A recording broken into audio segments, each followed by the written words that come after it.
everyone, welcome to my YouTube channel. My name is Yvonne Princess Shabanko. If you're new here, you're welcome to like, subscribe, share and comment. So today we are going to talk about, now that you've secured the employment, what next? No, not employment. Now that you've secured the interview, what next? What must happen? So basically I'm going to share interview tips that may be helpful to you, right? So also remember, this is not qualified. These are my experiences. This is what I've experienced through job hunting and through attending CVs, right? So before we even get to interview tips, right? Through attending interviews, sorry, not CVs, through attending interviews, right? So before we even get to the interview tips, right, the starting point is just being honest, right? So when you make your CV or create your CV, just make sure you're honest as possible, because sometimes employers, they just see this particular skill on your CV, they're like, okay, this is the perfect candidate, let's call her and meet up with her, only to find out that you lied about the skill. So guys, don't lie, because it won't take you anywhere and it may open a can of worms in the future, right? Because in as much as you might get the job, but it will show, because the truth always comes out, you know, what happens in dark always comes out in the light, right? So starting point, be honest as possible, right? And then guys, there is two tricky questions, right? There's two tricky questions, which is the question, tell us about yourself and why should we hire you? Guys, if you answer those questions badly, I promise you, your interview can just go south. You know, there's two things involved. So the interview can go really well from you answering those two questions properly, clearly and well, or your interview can really go south if you don't answer those questions clearly and properly, you know. So when you answer the question, tell us about yourself. Please avoid talking about unnecessary things, hobbies. That's where actually, yeah, your starting point also is research. Do enough research about the company you're attending your interview at, right? Once you've done your research, you'll be able to know the role that you're being interviewed for. You'll be able to know the culture of the firm or the company. You'll be able to know their values, their mission, their vision, and you will be able to decide whether you fit in with that, right? Because I mean, sometimes we may want a job so badly, but do you fit in with the culture? Are you going to be happy? Are they going to be happy with you? Are you going to grow? So these are questions you should ask yourself, right? And somebody in my past video asked me that, okay, there are small companies that don't have websites. What do you then do?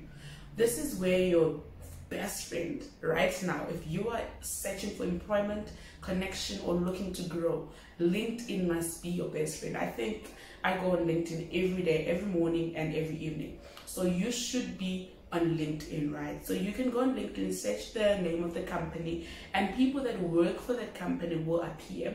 And once those people appear, you can be able to connect with them, introduce yourself politely, respectfully, and then you can ask them to assist you about what their company does, and ask them if they know anything about the interviews, what you could expect, what you could prepare, because people on LinkedIn are really helpful, hey? So if you do your research, your interview is likely to go well. But if you don't do your research, it won't go well.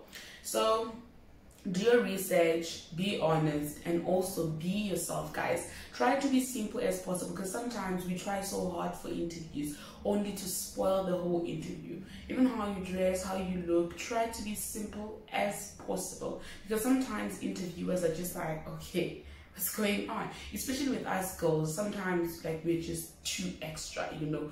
Your makeup is heavy, your hair is too bright, you're wearing so many colors, and I'm not saying that should work against your advantage, but just try not to sabotage yourself in every way. Don't give an interviewer a reason to say, okay, she was amazing, but she was not dressed appropriately. She was amazing, but she was late. She was amazing, but she doesn't speak clearly, you know.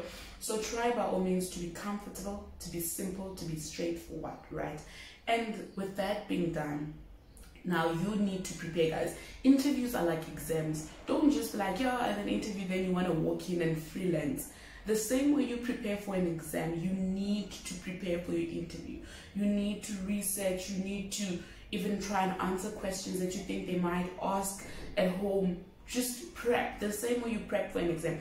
Prep for your interviews, right? So going to that question, tell us about yourself. Guys, that's a very tricky question, right? Because sometimes I'm just like, why can't I just show you who I am? So guys, it's really important how you answer the question, tell us about yourself, right? So this question, that's where you incorporate your weaknesses, your strengths, and your experiences and your skills, right? So basically you tell them who you are in terms of your name, where you studied, and maybe a little bit of what you do during your free time, and then you go in on your skills, right? You go in on who you really are. Let's just say, for instance, right, I'm Yvonne Shabangu. I'm an LLB graduate from the University of Johannesburg.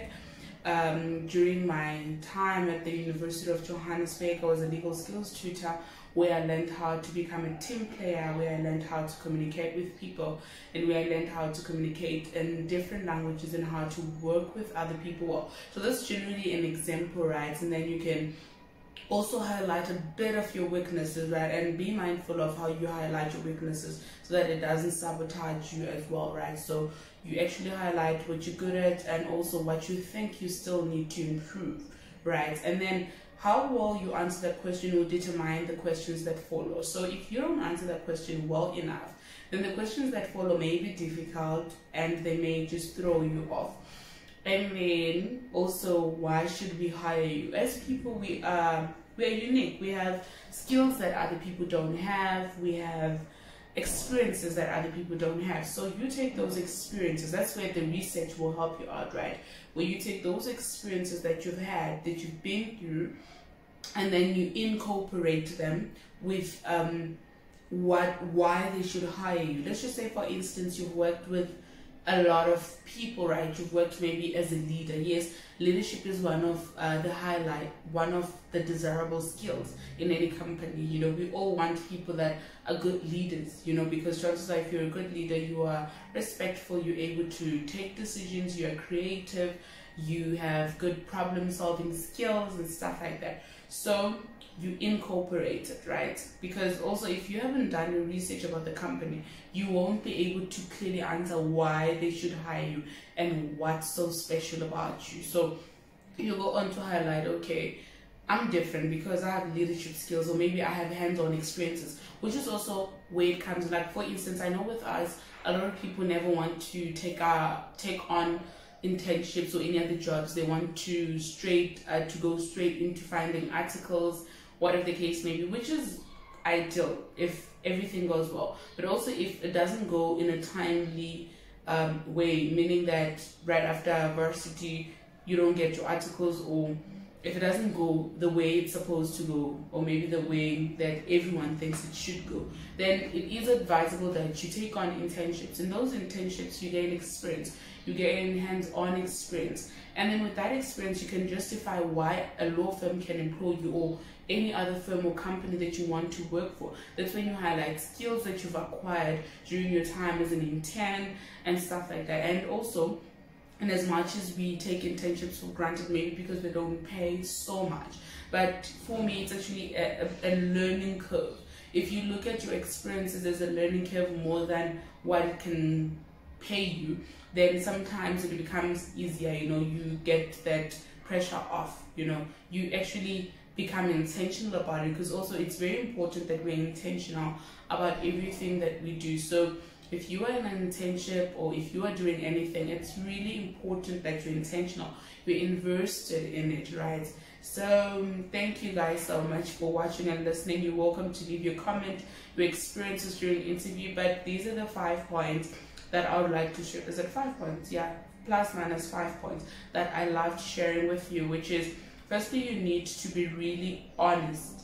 You really need to be honest about your skills, where you are, what you're doing, your qualifications.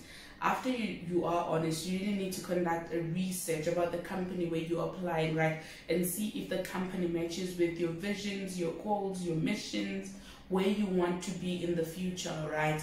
And then also, more than anything, you need to be yourself. You need to be yourself. When you prep for the interview, you need to be as simple as possible. Be yourself, be comfortable, have water before you go into the interview, right? And then also, can't stress enough, do your research. Do your research, because your research allows you to answer the questions clearly and properly without having any problems. But if you haven't done your research, then it's going to be problematic.